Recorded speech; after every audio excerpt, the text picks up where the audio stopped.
Global crisis. The rising cost of energy is putting European industry at risk, especially in key sectors like chemicals and steel. A report by former Italian Prime Minister Mario Draghi warns that Europe is facing a slow decline, with companies unable to compete globally due to high energy costs. Historically powerful German factories are being suffocated by rising gas prices, especially after rejecting Russian gas and relying on more expensive American liquefied natural gas. This shift has caused many companies to raise their prices, making them less competitive against cheaper products from China and the United States. A prime example is the German company Hanskind, which specializes in high-tech plastics. Their energy bill has doubled, making their products less competitive. This problem is happening across many European industries. They're losing market share worldwide, while China and the United States, with access to cheaper energy, are gaining ground. As energy costs remain high, Europe is struggling to keep its industries afloat. Germany, the economic engine of Europe, has fallen into recession. Factory closures, like those at Volkswagen and ThyssenKrupp, highlight the seriousness of the situation. Companies that once dominated markets are now being replaced by Chinese competitors who have benefited from the exit of European brands like Volkswagen from the Russian market due to sanctions. These sanctions, imposed to punish Russia for its invasion of Ukraine, have had the opposite effect. They are punishing European industries themselves. Draghi's report not only highlights the impact of rising energy prices, but also the lack of a viable short-term plan to solve the crisis. The European Union faces a dilemma: accelerate the transition to renewable energy, but this transition takes time, and Europe currently relies heavily on China for the supply of solar panels. In fact, 95% of the solar panels installed in Europe come from China, creating a new geopolitical dependency. Additionally, the competitiveness of electric cars, one of the areas where Europe was betting on leading the market, is being threatened by Chinese manufacturers who offer cheaper and good quality products. Meanwhile, energy prices in Europe are still twice as high as in the United States, preventing European industries from competing on a level playing field. Experts agree that if Europe fails to reduce energy costs and modernize its electricity grids, European industry will be a shadow of its former self. Draghi's plan calls for a large-scale restructuring of the European economy, with greater investment in renewable energies and better management of energy resources. However, this solution presents challenges, as Europe not only competes with China and the United States in the energy market, but also depends on them to carry out this transition. Renewable energies, while a long-term solution, will not be able to lower production costs in Europe for at least a decade. In short, Europe is caught in a difficult situation. On the one hand, it needs to reduce its dependence on Russian hydrocarbons, but on the other hand, it does not want to fall into dependence on China for renewable energy. Meanwhile, European industry continues to lose jobs and competitiveness, and many experts warn that if quick and effective measures are not taken, Europe could face a large-scale industrial collapse. In addition to the energy and economic challenges described, the current crisis highlights a series of structural problems that have affected Europe's competitiveness in recent years.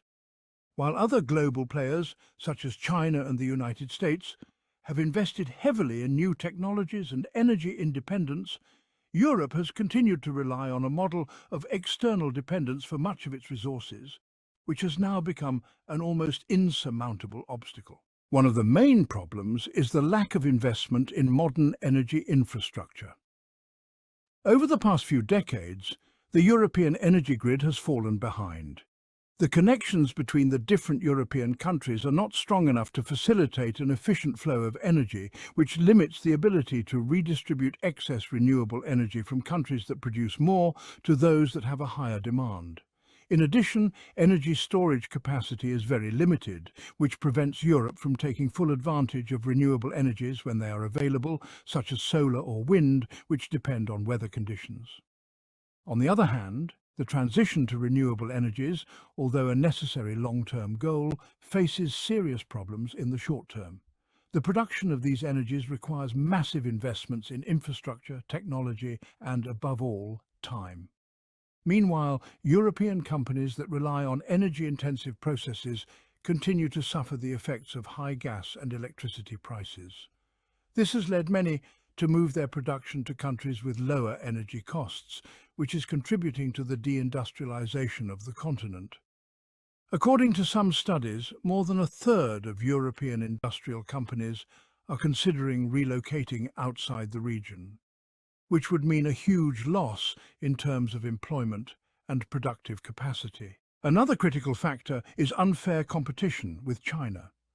While Europe tries to implement its own environmental and energy policies, China, which relies heavily on coal and cheap gas from Russia, continues to flood the world market with low-cost products. The mass production of solar panels and other renewable energy equipment in China has allowed this country to dominate the market, and Europe has fallen into a new dependency. This dependency is not only economic but also strategic, as China has been labelled by the European Union as a systemic rival in geopolitical terms. Despite this, Europe is forced to buy Chinese products to advance its green transition. In this context, the lack of a common and efficient energy policy in the European Union stands out. Although there are efforts to create a single energy market, member countries continue to make decisions individually, which complicates the implementation of coordinated and efficient solutions. The fragmentation of the European energy market and the lack of a clear strategy have meant that some countries are more dependent on certain energy sources than others, which causes internal tensions within the bloc. Germany, for example, was heavily dependent on Russian gas, while France relies more on nuclear power. This disparity has generated friction in the way energy problems are addressed. An example of the impact of this lack of cohesion is the automotive industry. Europe's energy and environmental policies have pushed manufacturers to develop electric vehicles faster than they were prepared for. However, European brands have encountered fierce competition from Chinese manufacturers who produce cheaper electric cars in larger volumes. The pressure to electrify the car industry has led companies like Volkswagen, BMW and Renault to face a harsh reality. Consumers, both in Europe and the rest of the world, are opting for Chinese electric vehicles, which offer better value for money. This same pattern is repeated in other key industries. In sectors such as steel and chemicals, which are essential for the European economy, rising production costs have led to plant closures and the loss of thousands of jobs. The chemical industry, for example, which requires huge amounts of energy to operate, is losing its competitiveness to producers in countries where energy is cheaper, such as the United States or China. The lack of a clear strategy to protect these industries and help them adapt to the new energy reality is leaving Europe increasingly vulnerable. The solution to these problems, according to experts, lies in greater integration and collaboration between European countries. One of the most discussed proposals is the creation of a European energy bank, which would allow centralized management of energy purchases and reserves, reducing costs for member countries. In addition, more investment is needed in research and development of new energy technologies, such as green hydrogen, which could become a key energy source in the future, but is currently too expensive and inefficient for large-scale implementation. Finally, Draghi has insisted on the need to rethink the European Union's approach to energy and trade. Energy dependence on external actors, whether Russia, the United States or China, has proven to be a strategic vulnerability that Europe cannot afford.